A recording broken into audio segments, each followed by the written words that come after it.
Hi friends, welcome back to true CK official. ನಾನು Chetan CK. Final ಆಗಿ SSP ಕಡೆಯಿಂದ ಮತ್ತೊಂದು ಇಂಪಾರ್ಟೆಂಟ್ ಅಪ್ಡೇಟ್ ಬಂದಿದೆ. ಹೌದು, 2026 ಮತ್ತು 27 ಅಪ್ಲಿಕೇಶನು ಈಗಾಗಲೇ ಸ್ಟಾರ್ಟ್ ಆಗಿದೆ. ಹೌದು, ಅದರಿಂದ ಇವತ್ತಿನ ಈ ಒಂದು ವಿಡಿಯೋದಲ್ಲಿ ಅಪ್ಲಿಕೇಶನ್ ಯಾವ ರೀತಿ ಹಾಕೋದು, ಯಾರ್ಯಾರು ಅಪ್ಲಿಕೇಶನ್ ಹಾಕ್ಬೋದು, ಮತ್ತೆ SSP ಅಪ್ಲಿಕೇಶನ್ ಹಾಕುವಾಗ ಯಾವೆಲ್ಲ ಡಾಕ್ಯುಮೆಂಟ್ಸ್ ಬೇಕು, ಲಾಸ್ಟ್ ಡೇಟ್ ಯಾವಾಗ ಕೊಟ್ಟಿದ್ದಾರೆ, ಎಲ್ಲದರ ಬಗ್ಗೆ ಕೂಡ ಸಂಪೂರ್ಣ ಇನ್ ಡೀಟೇಲ್ ಆಗಿ ಮಾಹಿತಿ ತಿಳಿಸ್ಕೊಡ್ತೇನೆ. ಮತ್ತೆ ನೀವು ಅಪ್ಲಿಕೇಶನ್ ಹಾಕುವಾಗ ಕೆಲವೊಂದಿಷ್ಟು ಮಿಸ್ಟೇಕ್ ಮಾಡ್ತೀರಾ, ಆ ಮಿಸ್ಟೇಕ್ ಇಂದ ನಿಮ್ಮ ಒಂದು ಅಪ್ಲಿಕೇಶನ್ ರಿಜೆಕ್ಟ್ ಮಾಡ್ತಾರೆ, ನಿಮಗೆ ಯಾವುದೇ ರೀತಿ ಸ್ಕಾಲರ್ಶಿಪ್ ಬರೋದಿಲ್ಲ. ಅದರಿಂದ ವಿಡಿಯೋದ ಕೊನೆಯಾಗಿ ಯಾವೆಲ್ಲ ಮಿಸ್ಟೇಕ್ ಮಾಡಬಾರ್ದು ಅವನ್ನೆಲ್ಲ ತಿಳಿಸ್ಕೊಡ್ತೀನಿ. ಪ್ರತಿಯೊಬ್ಬರು ಕೂಡ ಗಮನವಿಟ್ಟು ಕೊನೆವರೆಗೆ ನೋಡ್ತಾ ಹೋಗಿ. ತುಂಬಾನೇ ಇಂಪಾರ್ಟೆಂಟ್ ವಿಡಿಯೋ ಆಗಿರುತ್ತೆ, ಗಮನವಿಟ್ಟು ಕೊನೆವರೆಗೆ ನೋಡಿ. ಅದಕ್ಕಿಂತ ಮುಂಚೆ ಯಾರು ಚಾನಲ್ನ ಸಬ್ಸ್ಕ್ರೈಬ್ ಮಾಡ್ಕೊಂಡಿಲ್ಲ, ಪ್ರತಿಯೊಬ್ಬರು ಕೂಡ ಸಬ್ಸ್ಕ್ರೈಬ್ ಮಾಡ್ಕೊಳ್ಳಿ. ನೀವು ಮಾಡುವಂಥ ಒಂದೊಂದು ಸಬ್ಸ್ಕ್ರೈಬ್ ಇಂದ ನಿಮಗೆ ಇದೇ ರೀತಿ ಕಂಟಿನ್ಯೂಸ್ ಆಗಿ SSP ಅಪ್ಡೇಟ್ಸ್ನ ಕೊಡ್ತಾ ಇರಬಹುದಾಗಿರುತ್ತೆ. ಮತ್ತೆ ವಿಡಿಯೋನ ಲೈಕ್ ಮಾಡಿ, ಎಲ್ಲ ಫ್ರೆಂಡ್ಸ್ ಶೇರ್ ಮಾಡಿ.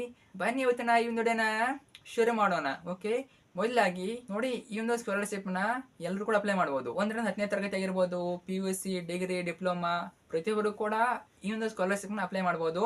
10th ಆದಮೇಲೆ ಯಾವೆಲ್ಲ ಕೋರ್ಸ್ ಬರ್ತವೆ ಅವೆಲ್ಲ ಕೋರ್ಸ್ಗಳು ಪೋಸ್ಟ್ ಮ್ಯಾಟ್ರಿಕ್, 1ರಿಂದ 10 ಪ್ರೀ ಮ್ಯಾಟ್ರಿಕ್. ಈ ರೀತಿ ಈ ಒಂದು ಅಪ್ಲಿಕೇಶನ್ನ ಯಾವ ರೀತಿ ಅಪ್ಲೈ ಮಾಡೋದು ಅಂದರೆ ssp.karnataka.go.in ಈ ಒಂದು ವೆಬ್ಸೈಟ್ ಮುಖಾಂತರ ನೀವು ಅಪ್ಲಿಕೇಶನ್ ಹಾಕ್ಬೋದು. ನಿಮ್ಮ ಹತ್ತಿರದ ಕಂಪ್ಯೂಟರ್ ಸೆಂಟರ್ಗೆ ಹೋಗ್ಬಿಟ್ಟು ನೀವು ಅಪ್ಲಿಕೇಶನ್ ಹಾಕ್ಬೋದು, ಅಥವಾ ನಿಮ್ಮ ಸ್ವಂತ ಮೊಬೈಲ್ ಫೋನಲ್ಲಿ ಕೂಡ ಅಪ್ಲಿಕೇಶನ್ ಹಾಕ್ಬೋದು. ಅರ್ಥ ಆಯ್ತಾ?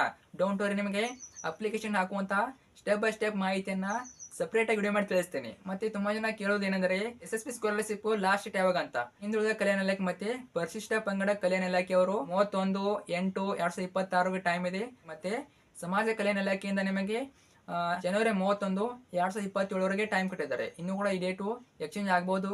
ಒಟ್ಟಿನಲ್ಲಿ ಸದ್ಯದ ಮಟ್ಟಿಗೆ ಈ ಒಂದು ಡೇಟ್ಗಳು ಲಾಸ್ಟ್ ಡೇಟ್ ಆಗಿರ್ತವೆ. ಅಷ್ಟರೊಳಗೆ ಅಪ್ಲಿಕೇಶನ್ ಹಾಕಿ.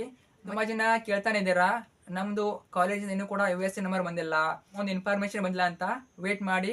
ಕೆಲವೊಂದ್ಸಲ ಏನಾಗ್ತದೆ, ಯೂನಿವರ್ಸಿಟಿ ಕಡೆಯಿಂದ ಆಗಿರ್ಬೋದು, ಕಾಲೇಜ್ ಕಡೆಯಿಂದ ಏನಾಗ್ತದೆ, ಇನ್ಫಾರ್ಮೇಶನ್ ಬೇಗ ಫೆಚ್ ಆಗೋದಿಲ್ಲ. ನಿಮ್ಮ ವೆಬ್ಸೈಟ್ಗೆ, SSP ವೆಬ್ಸೈಟ್ಗೆ ಫೆಚ್ ಆಗೋದಿಲ್ಲ.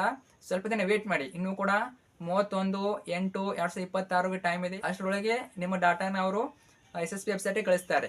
ಅರ್ಥ ಆಯ್ತಾ? ಮತ್ತೆ ಯಾವೆಲ್ಲ ಡಾಕ್ಯುಮೆಂಟ್ಸ್ ಬೇಕು ಅಂದ್ರೆ ಎಲ್ಲ ಹಾಕಿರ್ತೇನೆ ನೋಡಿ. ಯಾವೆಲ್ಲ ಡಾಕ್ಯುಮೆಂಟ್ಸ್ ಬೇಕು ಅಂತ ಹಾಕಿರ್ತೇನೆ, ಏನು ಓದ್ಕೊಳ್ಳಿ ನೀವು. ಇವೆಲ್ಲ ಡಾಕ್ಯುಮೆಂಟ್ಸ್ ಕಡ್ಡಾಯವಾಗಿ ಇರಲೇಬೇಕು. ಅವಾಗ ಮಾತ್ರ ನೀವು SSP ಸ್ಕಾಲರ್ಶಿಪ್ನ ಅಪ್ಲೈ ಮಾಡ್ಬೋದು. ಇವೆಲ್ಲ ನೋಡ್ಕೊಳ್ಳಿ. ನಿಮ್ಮ ಹತ್ತಿರದ ಜೆರಾಕ್ಸ್ ಸೆಂಟರ್ ಆಗಿರಲಿ, ಕಂಪ್ಯೂಟರ್ ಸೆಂಟರ್ಗೆ ಭೇಟಿ ನೀಡಿ ಅಪ್ಲೈ ಮಾಡ್ಬೋದು. ಅಥವಾ ನಿಮಗೆ ಬೇಕು ಅನ್ನೋರು ನೀವೇ ಅಪ್ಲೈ ಮಾಡ್ಬೇಕಂದ್ರೆ ನಿಮ್ಮ ಫೋನಲ್ಲಿ ಕೂಡ ಅಪ್ಲೈ ಮಾಡ್ಬೋದು, ನಿಮ್ಮ ಇಷ್ಟ.